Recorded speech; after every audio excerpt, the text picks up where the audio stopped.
Hey, we back with another episode of Define Legacy, y'all. What's up? Steve Elijah. I'm your host for Define Legacy, and today we have Miss Asya Evans on the show. How are we doing today? I'm good. I'm good. How are you? I'm doing well. I'm doing well. It was good to see you. Thank you for being here. Of course. Yeah, I'm looking forward to the show. For those that may not know, me and Asya met at UConn. So as I always say, bleed blue, go Huskies, always. For those that may not know, you might introducing yourself and kind of letting everyone know what it is that you do. Yeah. So my name's Asia. I am I work full time in finance, in like TV finance to be exact. I'm an entrepreneur and I'm also a homeowner. And more recently, I'm like a staff writer on Grown Magazine, which is a Black woman owned um, kind of like blog site. It's pretty cool. Okay, so let's tap into the first part then of this is the finance side. Um, how important would you say finances are to you? How much do you value finances? Finances are super, super important to me. Um, I guess like my job side of things is more so like an applied finance, pertaining to like a direct industry. But I guess you're talking more so about like personal finance. I think is super important, which is kind of like why I bought a home when I did. Uh, yeah. And so on the home ownership side, was this like a rental property, or Mhm. was this like a property that like you were currently living in? Yeah, so it's both. So I'm doing what you call like a house hack, where basically, so I bought a duplex when I was like 23, I think. And I rent the other side of my duplex and I live in one side. So the rental income that I collect pretty much covers my mortgage for me. Okay, that's dope. And so what made you decide to get a rental property at the age of 23? I had remembered taking a real estate class at UConn. I want Wow. to say my senior year, maybe. Um, and then, oh, you know what? Actually, so I was a part of the National Association of Black Accountants, and there was like this Be Bold panel where like these Black people came to talk about their success, and there was a guy on there who talked about how like he was when he was in college. He was a D1 athlete, but when he graduated, he really didn't have anything because he was like, football was his entire focus during college. He was like living out of his car, he was homeless. And then he talked about how he like really took a turn and like real estate just changed the game for him. And he talked about how like he not only does real estate for the income, but he does it to kind of like um, serve the underserved communities, which are typically like Black people, people of color. And he talked about how he has like low income housing and things like that. And he made sure that his tenants were good. And I went to talk to him after that presentation. And he was like, read what's that big book? I read it. Oh goodness, I hope it's not the one that Rich Dad Poor Dad. yes, Yeah, gee. so he's he was like, I was like, so could you like tell me about how you do things? And he was like, I'm not gonna tell you anything until you read Rich Dad Poor Dad and you explore Bigger Pockets. And I started like listening to Bigger Pockets, and that was like my weekly thing on the train when I was commuting to New York. And I don't know, it was just like a wealth of knowledge, and it was just like, why wouldn't I? So Uh, did you have any experience in that field before that? Like that was the one moment where it kind of sparked an interest for you? yeah, no, I didn't really have any experience. I took that one real estate class, I think my senior year, because I needed to take one more class in finance. Mm. That worked out for me, but yeah, that was it. I didn't really have any experience. I don't have anyone in like my parents tell me all the time they wish they bought a home when they were younger because I think they bought their first home like in their 30s. So they're Mm. like, we're gonna be older paying off our home, which is why we're glad that you did it when you were young. So So let me do a little math here. All right, you said this is the senior year of college, right? When you right, mhm. and you got your first property around the age of 23, right? Mhm. So how long in between that moment you were like, this seems like something I might be interested in, and you actually closing the deal? Would you say? Um, so I was probably like 21 at that point when I took the Okay. class. So it's probably like a 2 year difference Hmm. between that happening and me actually buying the house. My housing search took a really long time though. So, um, What made it take so long? um, finding the right team Hmm. and also finding the right house. So, in terms of finding the right team, you're going to need a real estate agent, you're going to need a lawyer, a lender. I had a really good lender, which shout out to Justin, who you already had on your podcast. He recommended his lender, and she was amazing. But finding an agent was pretty tough. I actually, I lost out on a lot of money with the wrong agent the first time around, Hmm. which is like a crazy, crazy thing to think about. I wanted to do a short sale and she totally talked me out of it. And she was like, it's not going to happen. It's going to take too long. Um, and I was like a newbie. So I didn't know that real Hmm. estate agents don't like short sales because they take so long. And basically, it just takes them a very long time to get their commission. So she talked me out of it. I was like, okay, well, we'll keep moving on. And someone got the house, and it wasn't really like a flip, but because it was the short sale, all I'll say is somebody bought the house for like 390 and Hmm. they sold 650 in 6 months. Wow. So Hmm. yeah. Yeah. Yeah. All Yeah. right. So well, it sounds like that the good thing is though is that, correct me if I'm wrong, but that you learned a valuable lesson in that. Yeah. Oh Okay. yeah. Yeah. Absolutely. So but did not having a mentor, Mhm. right? Why didn't that stop you from continuing to go into real estate? Um,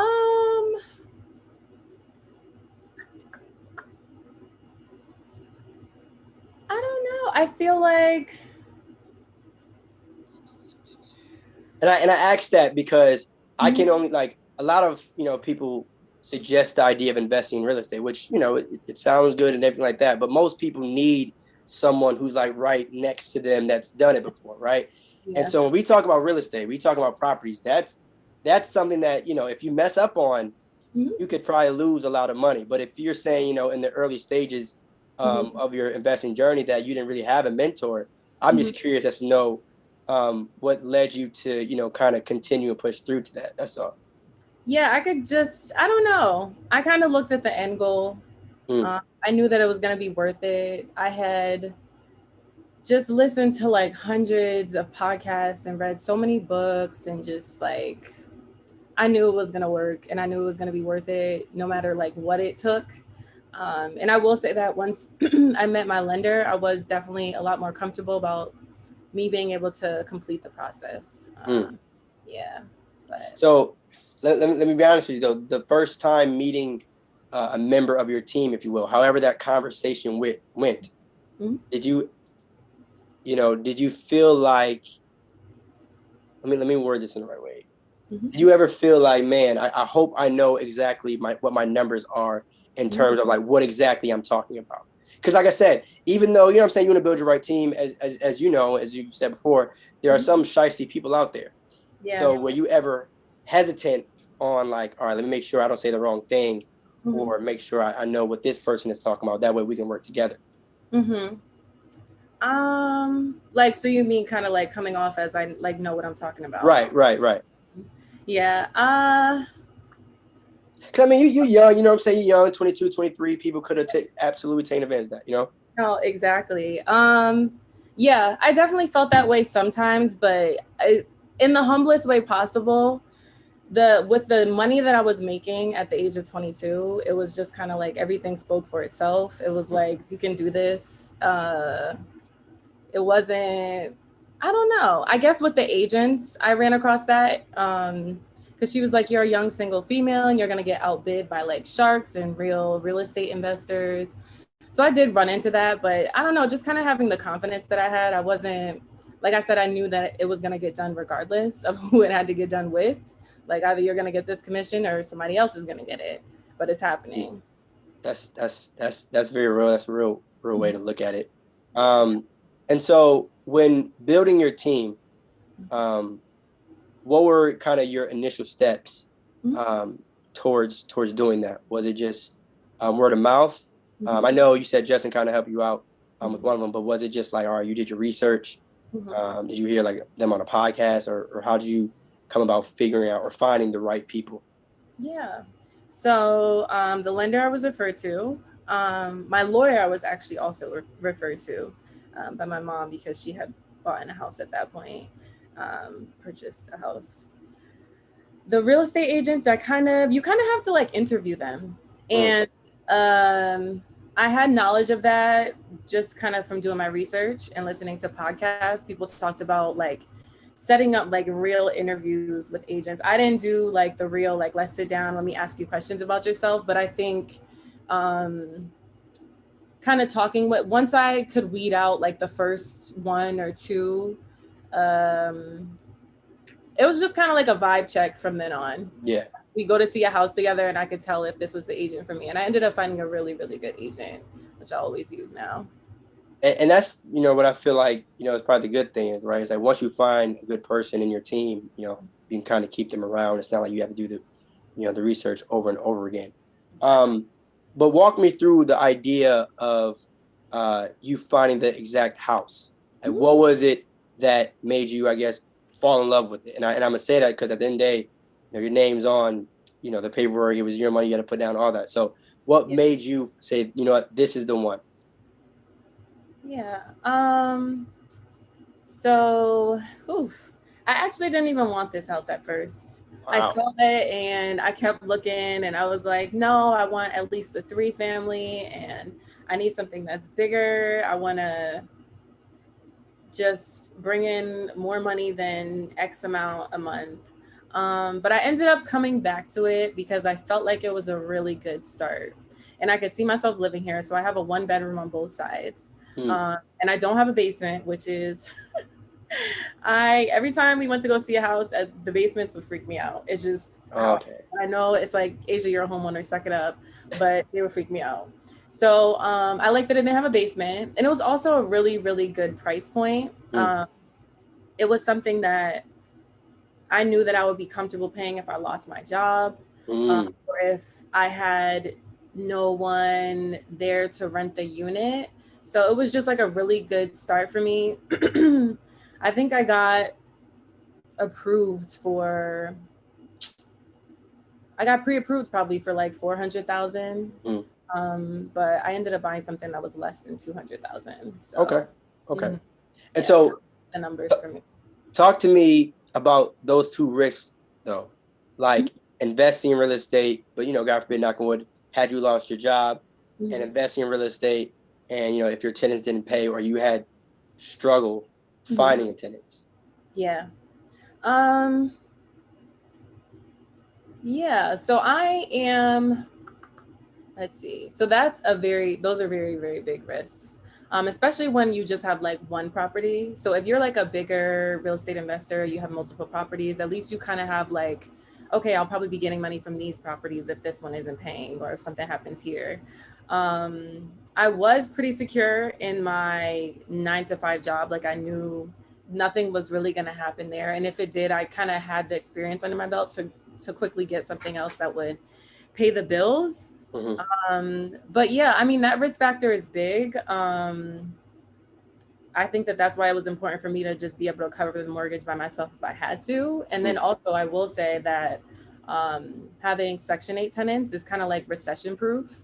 Yeah. So it's like even during the pandemic when, a lot of mom and pop landlords were out of their money and there's really nothing that you can do. Like, unless your tenant is backed up like 6 months rent, you can't even, I don't know, like especially now it doesn't even happen. Yeah, because of COVID. Now. Yeah. So I definitely, would recommend, if you do a really, really thorough and great screening process, Section 8 is like the way to go with tenants as well. Okay. So I want to go back to a time, I think we were texting and you were like, you scroll through Zillow like it's Twitter. So like, what does that, what does that kind of mean to you in terms of, like being on the hunt or staying in the loop, if you will, in terms of, knowing everything real estate? Yeah, I think it was just very telling of how determined I was to get that house. Mm. Like there was nothing else that was more important to me. People are like, "Oh, you have these," because my commute to New York was 2 hours one way, and people are like, "Well, what do you do the whole time?" Like I listen to podcasts about real estate and I read books about real Mm. estate and scroll through Zillow and look for the house that I want to buy and like just I don't know. It's just I guess Wow. when you really want to get something done, it just kind of like takes over your whole world, which is pretty cool. Um, but yeah. But that's a good thing though. I feel like, especially considering our generation, there's a lot of things that, you could be watching instead, like, just overall toxic stuff. But if you're, on the train listening to real estate stuff, Rolling through Twitter, could be doing yeah, that. you know, salute to you. But I just want to ask that though, because I know, kind of naturally as a real estate investor, I'm sure that's like a thing where it's like, okay, I got to make sure that I'm in the loop on a lot of these different things. Yeah. So you mentioned a term before, house hacking. Hmm. Um, and so did you utilize the FHA to go about all this? Was that your Yep. okay? So if you could just kind of state that, kind of how that helped you, or what that meant to you to be able to get that, for those that may not know about Yeah. that. Yeah.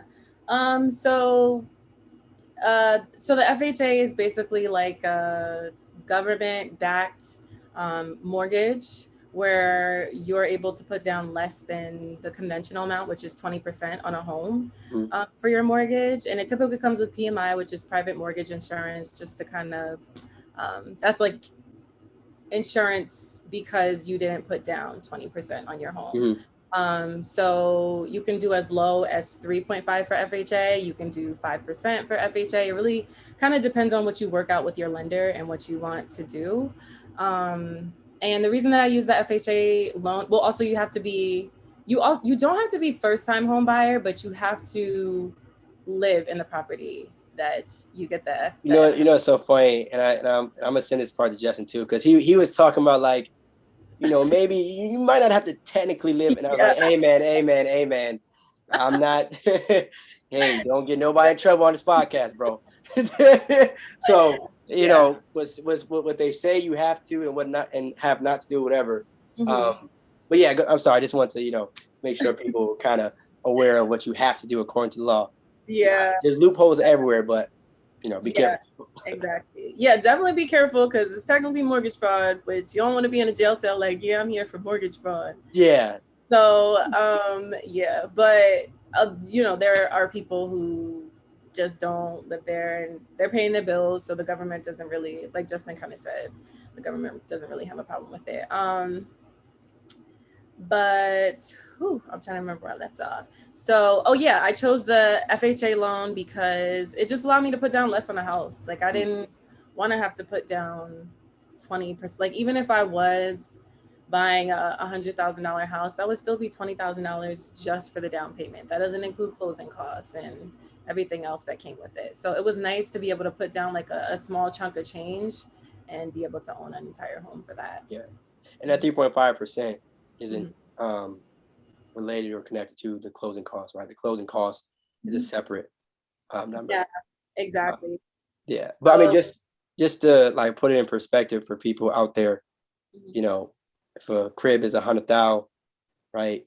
mhm. 3.5% for all my Mhm. mathematicians out there, 3,500 would be the cash. And the only reason why I say that is because just to really, like, so that people can really lock in the perspective of all this, right? Don't overthink it in terms of like, man, this crib is 100,000, I might not have it, but 3.5% of that, you know.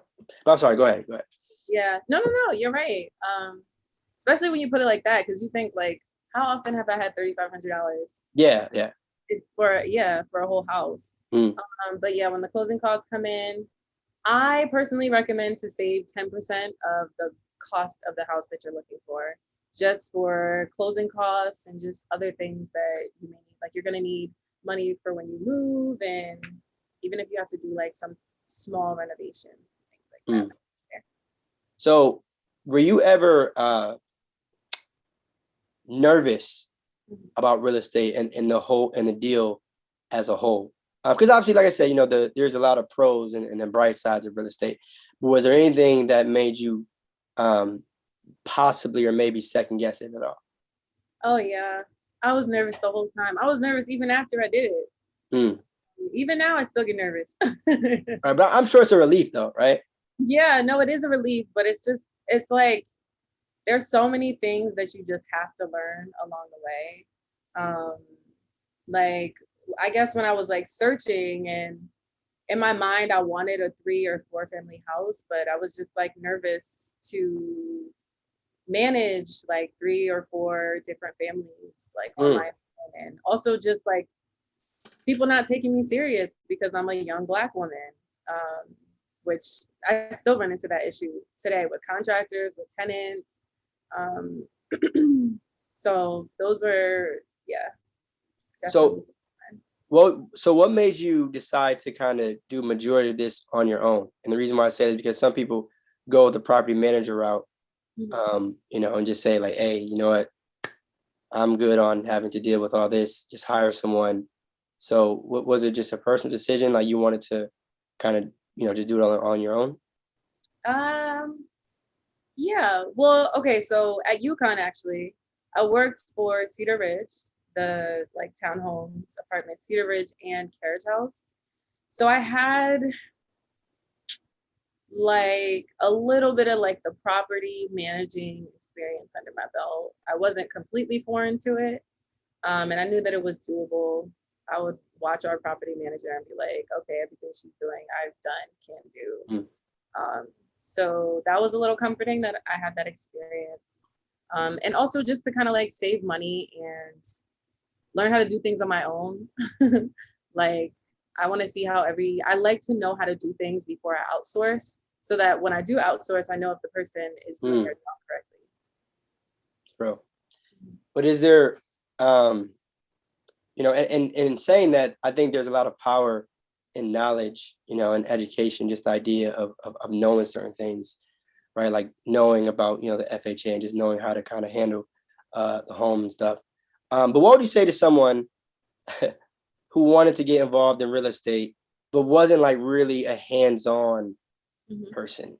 They were more like, just I have the money, don't know that much about fixing certain things around a home. I don't know how to, fix a kitchen sink. I don't know anything about contractors. Someone could be, offer me a crazy price, and all I know, hell, that's probably a good thing. So what would you say to someone who said, you know what, I don't have anything except the money available to get involved in real estate? So if that person was willing to learn, I would just say that there's like a wealth of knowledge. Usually you can ask a lot of anyone around you, somebody who's owned a home before and they can help out with those things. But if not, I do recommend the property manager route. Property managers make a very small percentage of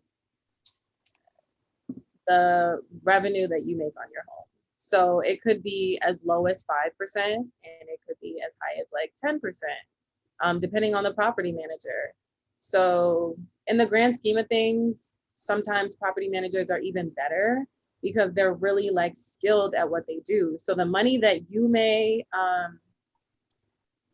you may be trying to rent at say 1,100, but you may have like this great property manager who's able to rent your units out at 1,300 or 1,400, just because they have that skill that you don't have. So it's like in the grand scheme of things, you might be making more money with the property manager versus than when you'd be doing it on your own. So it just depends on the person. Yeah. And I always say too, sometimes, you pay for convenience.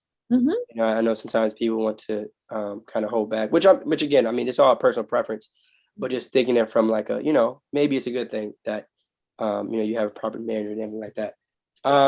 But to transition and switch gears a little bit, I want to talk to you on your entrepreneurship route. Obviously, the real estate investing side is important. I'm glad it's starting to become, I guess, more and more popular, if you will, right? When we talk about Black ownership, that's just important in anything, real estate, stocks, whatever. But also on the entrepreneurship side. So if you could talk to us about what you got going on that front. Yeah, so I actually own two businesses right now. Mm. So the first one is a home decor business. It is called Refine. Um, I haven't been as active with that business, but that's just because I'm like figuring things out on a logistical distribution front for me. And that one I established probably like last summer, last August, I think I launched that store. And then I also have like a small jewelry brand that I launched this year. Okay. And definitely this year is definitely going a lot better than last year. I think huge thing in entrepreneurship, I think that you talk about on your podcast all the time is failing forward. Mm. Definitely failed at a lot of things with opening a business. And it's also like a beautiful thing to watch the way that I opened the second business, because I learned so much from doing things wrong the first time. Mm. Mhm. So what would you say was the biggest lesson that you learned? I mean, you mentioned failing forward, but was there like a specific moment that you say, you know what, all right, I need to make this adjustment? Yeah. So I'd say the biggest thing is starting small. Mm. A lot of people want things to be perfect before they start anything, and that is not realistic. Um, so yeah, I'd say like the hardest part of anything is starting, right? But I'd say from like a business standpoint, especially when you're like doing inventory and selling things, don't be afraid to start with a really, really small quantity, and just kind of like learn how people are going to react to your products and go from there. So I'd say that that was the biggest lesson that I learned. I bought way too much stuff the first time around, and it was just like a big inventory mess. And Mm. then I opened my new store. I started with a smaller quantity and I was selling out quicker, and now I'm able to kind of like turn over items faster, bring new items to the store, which is good. So what would you say inspired both of those businesses? Mhm. So I'd say being in the pandemic was Mm. just like I had a lot of time on my hands. And it was a beautiful thing because I was just like always working and commuting before, where I didn't really have time to do anything. And then I remember at one point we were talking and I was actually doing Instacart, and that was good because it was kind of like a side income. But I was just like realizing the power of having other streams of revenue, Mm. but also by doing Instacart, I realized that like physical labor, It's I not don't, it. not my thing. Not it. So I think that's why I decided to kind of like open the business. Little did I know, selling stuff is still physical labor, but it's a little less. But yeah, I think it was just kind of like wanting more streams of income. I am really like every time I get a new place, I just kind of like ball out decorating, making sure that I'm comfortable. Um, so I thought home decor would be really good for me. Um, and then also like with the jewelry line, you can always catch me in jewelry, I hear you. stacked necklaces, stacked rings, and yeah. Yeah, I So mean, you mentioned physical labor, and I think the thing with physical labor too is that it controls kind of your time, you know, exactly. and doing certain things. Like you have to give up your time in order to really make that Mhm. money. But I think, you know, correct me if I'm wrong, but when you open up your own store, especially if it's online sales, Mhm. right? Like the beauty of online is that it can be purchased at any given time, right? Exactly. Online never closes. Mhm. So could you tell us, I guess, the pros and cons, even though I just said one pro, but the pros Mhm. and cons of having an online business? Yeah. So that's definitely a big pro. Um, Also just kind of getting rid of the whole like brick and mortar, like Hmm. you're alleviating a lot of your overhead costs that you would have if you were to open up like a regular, like a physical shop. Um, the cons, I would say, is still having to, in some way, shape, or form, like lease an office space for inventory, unless you're kind of like doing a drop shipping method or something like that. And sometimes you can get overwhelmed with online sales because you can, there's really like no limit to how much people can order at once. So that it can be overwhelming, like having to pack and ship orders and things like that. But that's actually, I didn't really, think of that in terms of it's almost like, in a way, obviously it's a good problem to have, right? You got too many sales. But damn, do you ever think to yourself, damn, too many people order my stuff?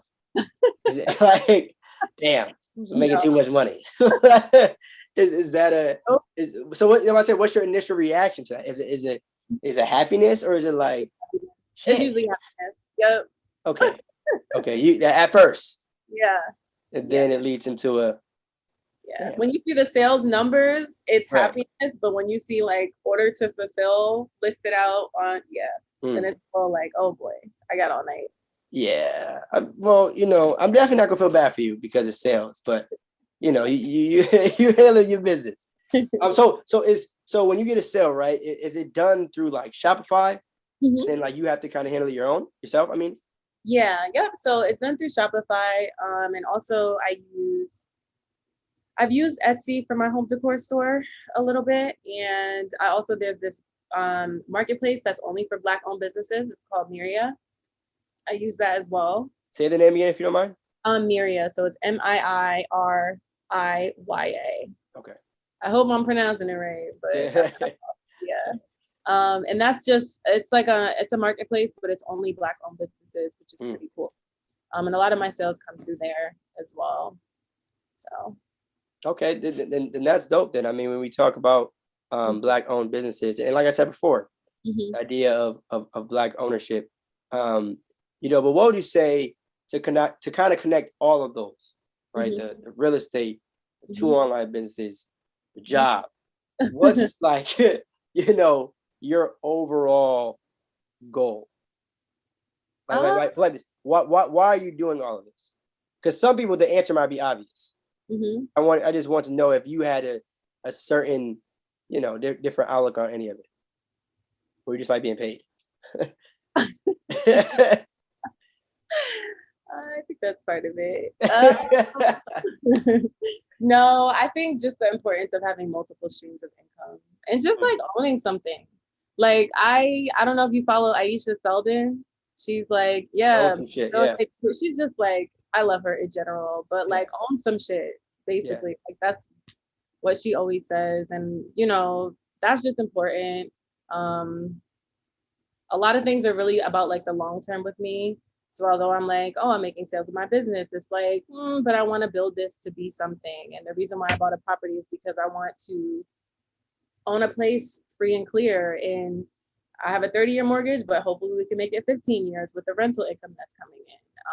And, kind of like defining your legacy by doing stuff like that and taking care of like my nieces and my nephews, making sure they have investment accounts when they're like, 8 and 2.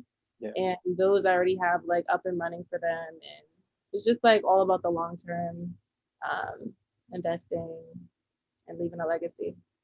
Yeah, I appreciate you for saying the word legacy. Appreciate the plug, definitely. But no, so you mentioned the word long-term. And I asked this question, we're both young.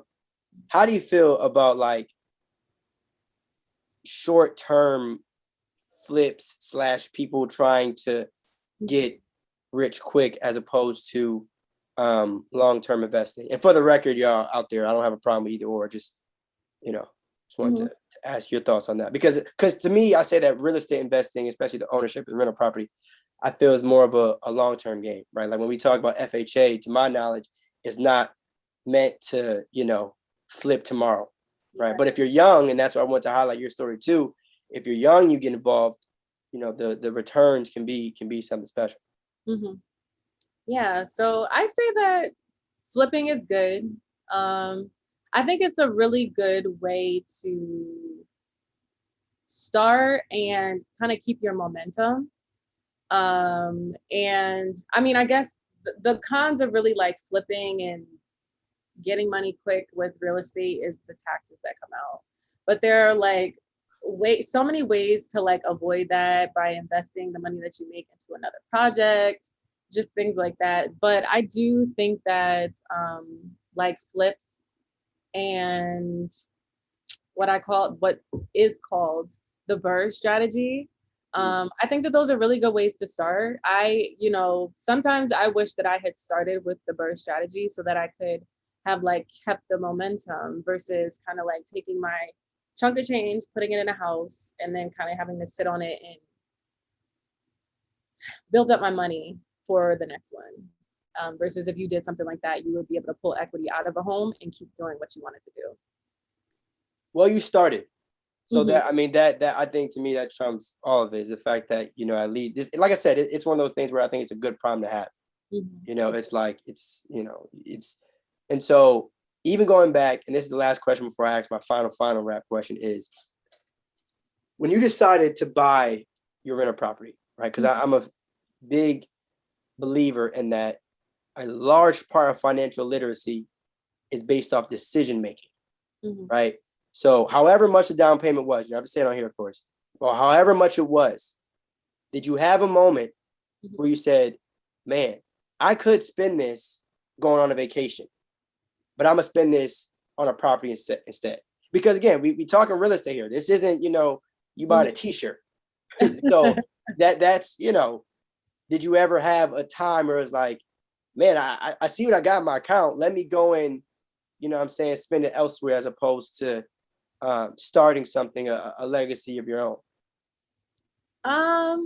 Yeah, I actually did because I feel like I actually missed the step. So I did have an apartment, and I was paying rent. And it was really, I don't regret that apartment at all because it was an amazing location. Like I had so many memories there just because it was like a really good spot in a downtown area. But I think kind of like after watching my money fly out the window. Because of that investment, you mean? No, from rent because I rented Oh, before from rent. Okay, I'm sorry. Got you. I finished like buying my house. Yeah. So after that, it was kind of like I don't think that there's anything better that I can be doing with my money. Like this, I have this lump sum of money. Like what else am I gonna do with it? So yeah, I feel like I actually followed through with using that money on other things, but after that, it kind of clicked. Yeah. Well, you got the property now, so now you can, go to, I don't know, Europe or something. Yeah. But yeah, so the final question that I want to leave you with is a question that I ask everyone that comes on the show. How do you want to be remembered? I want to be remembered.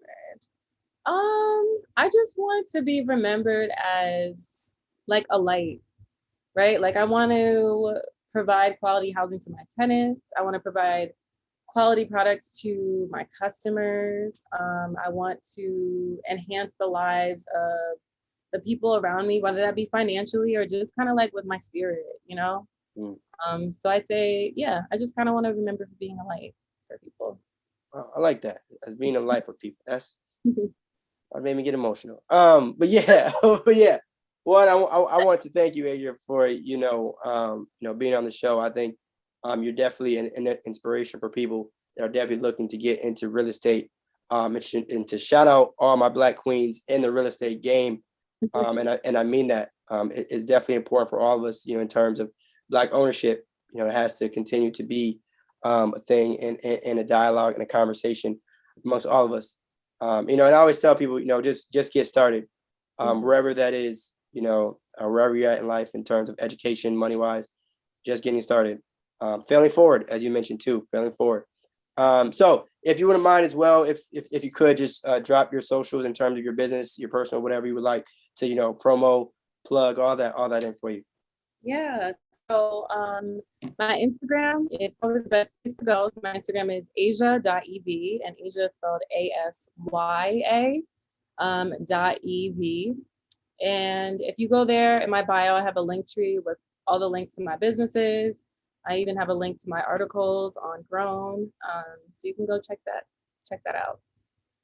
Wonderful. Y'all heard her. Make sure you go check that out.